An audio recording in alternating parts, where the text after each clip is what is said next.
So when I mean I traveled for free, does that mean that somebody provided that money for me, then my company sponsored it? I'm not referring to that. I'm talking of how I had for the last 1 year, for the last 12 months approximately, diverted all my expenditure, which was being done for business, for utilities, for shopping, everything, onto my credit card.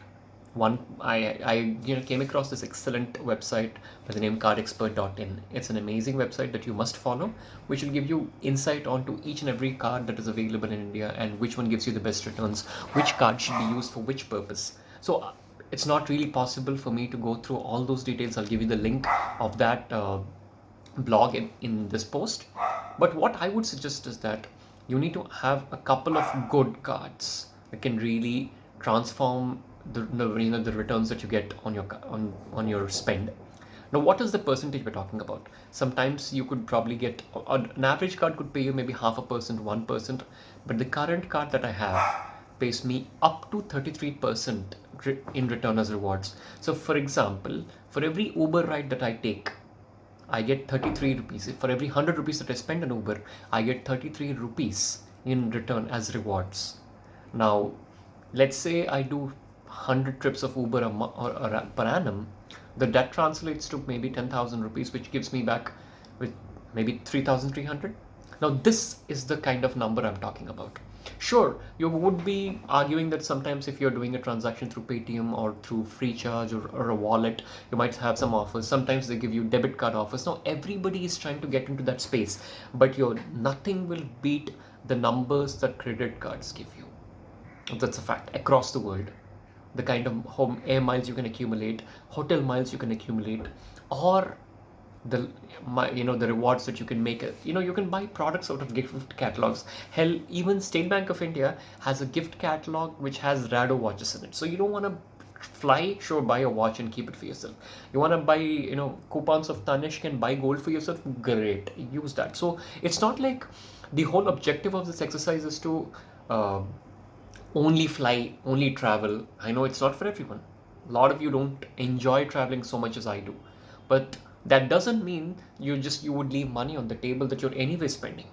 Again, I reiterate, I am not talking of increasing your spend on your credit card, as in burning money for no reason. We're only talking about how you can intelligently expend money. And coming there, the most important step that you would need to do, because this is something that will change from person to person, is to identify where you spend your money currently.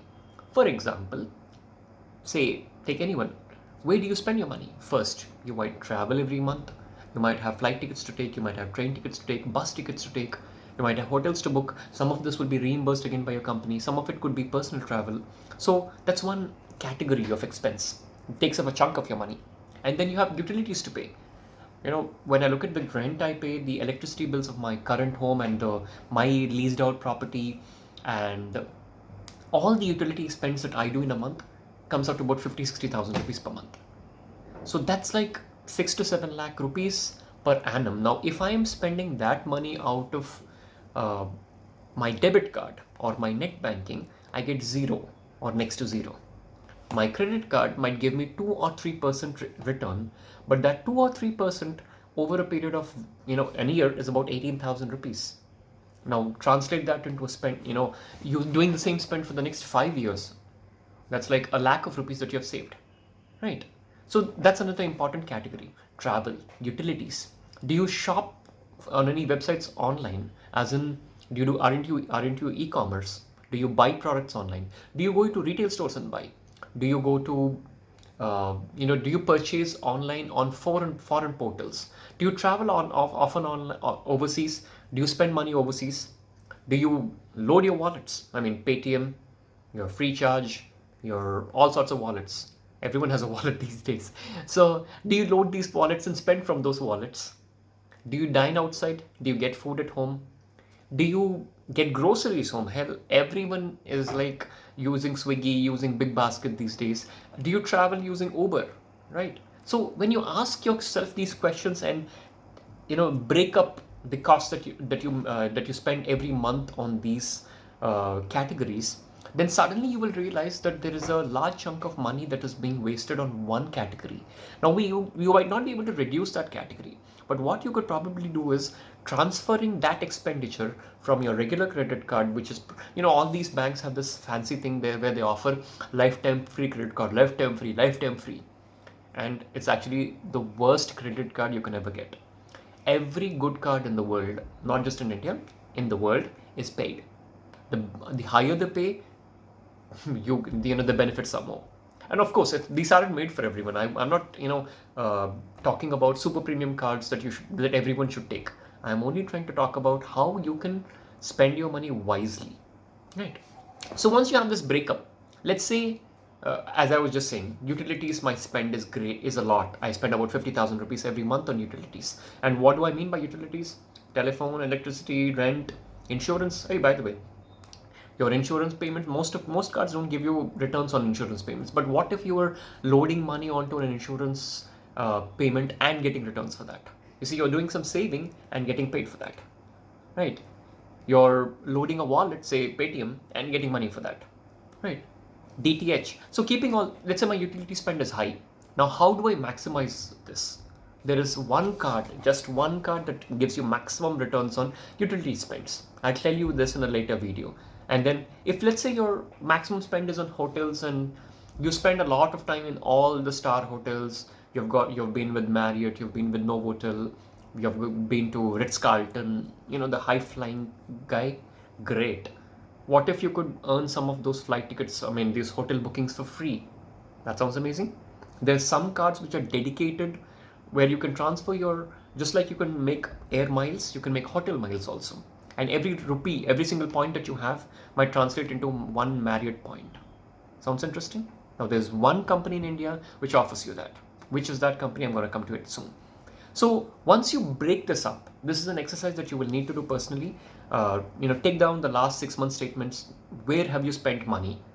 Look at your debit cards, your credit cards, your net banking, and make chunks of these payments. Like identify some percentages as to I've spent 10% of my money on travel, domestic travel, international travel.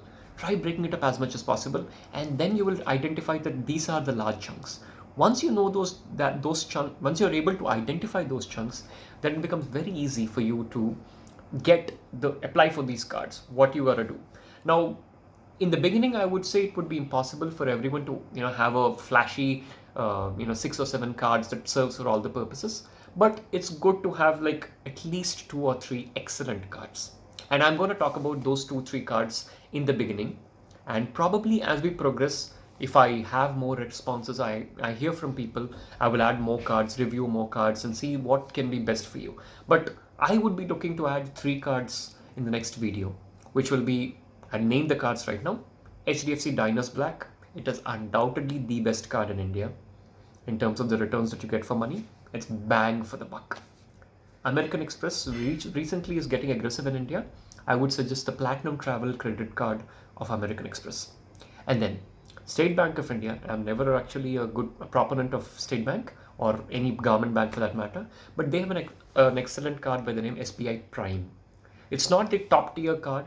It's somewhere in the middle, but gives you exceptional returns for utility payments. I don't have the SBI Prime yet. I'm applying for it this month, but the other 2 cards I already have. I'm going to explain in the next video how these 2 cards are actually helping me, maximize my returns. Diners Black has been my favorite card. I've received 500,000 reward points in the last almost a year.